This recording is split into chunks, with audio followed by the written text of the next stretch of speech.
Muhammad sallallahu alaihi wasallam is also prophesied in the Vedas. He is prophesied in Atharva Ved, book number 20, hymn number 127, mantra number 1 to 14. It is called as Kuntap Suktas. Kuntap means hidden gland in the abdomen. That means the meaning of these verses are hidden, and you'll come to know about it later on. Kuntap also means free from misery, also means peace, similar to Islam. It's also related to the center of the earth. And we know Makkah is the center of the earth. And Allah says in the Quran in Surah Al-Imran, chapter 3, verse 96, that the first place of worship was Bakka, which is another name for Makkah. Time will not permit me to go through all the 14 mantras. I'll just briefly speak about the first 4 mantras. Atharva Ved, book number 20, hymn number 127, mantra number 1 says, he is Narashansa. He is Kaurama, who has been protected from 60,090 enemies.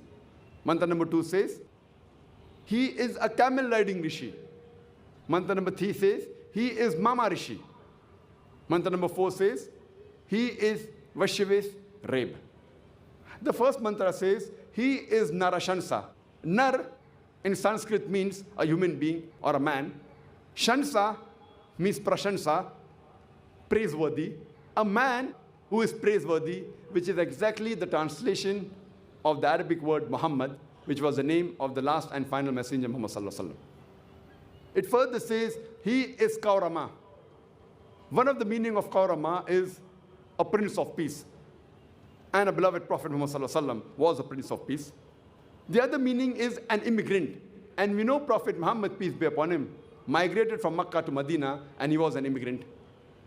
It further says he will be protected from 60,090 enemies. And we know the population of Makkah that was against Prophet Muhammad sallallahu alaihi wasallam was approximately 60,000. Mantra number 2 says, he will be a camel riding Rishi. No Indian Rishi or a Brahmin will ever ride a camel, because riding a camel is prohibited for a Brahmin. It's mentioned in Manusmriti, chapter number 11, verse number 202, that a Brahmin will not ride a camel or an ass. Therefore, it has to be a prophet who is a foreigner. Third mantra says, he is Mama Rishi or Maharishi. Mama, some verses say Muhammad, some say great Rishi. Mantra number 4 says, he is Reb. Reb means one who praises, which is the meaning of the other name of Prophet Muhammad sallallahu alaihi wasallam. One who praises in Arabic is called as Ahmad, which was the other name of Prophet Muhammad sallallahu alaihi wasallam. Muhammad sallallahu alaihi wasallam is also prophesied in Atharva Ved, book number 20, hymn number 21, mantra number 6.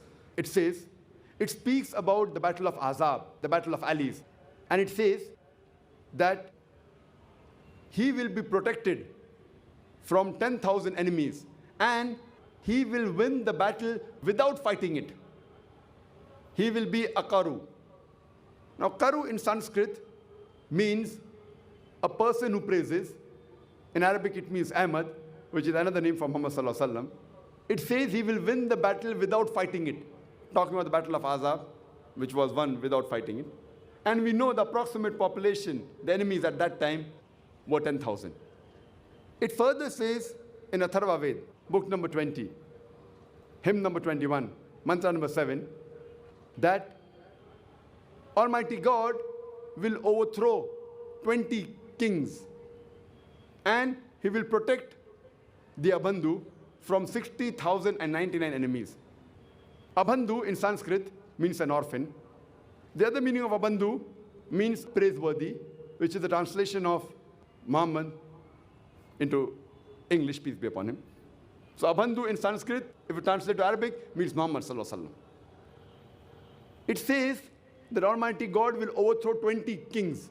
And we know that there were approximately 20 chieftains in Makkah at the time of Muhammad sallallahu alaihi wasallam. And Muhammad sallallahu alaihi wasallam won all of them. And the enemies against the Prophet Muhammad sallallahu alaihi wasallam at that time was approximately 60,000. The same prophecy is also repeated in Rig Ved, book number 1, hymn number 53, mantra number 9, but the Sanskrit word used is Sushrama. Sushrama also means one who is praiseworthy, which is the meaning of Muhammad Sallallahu Alaihi Wasallam.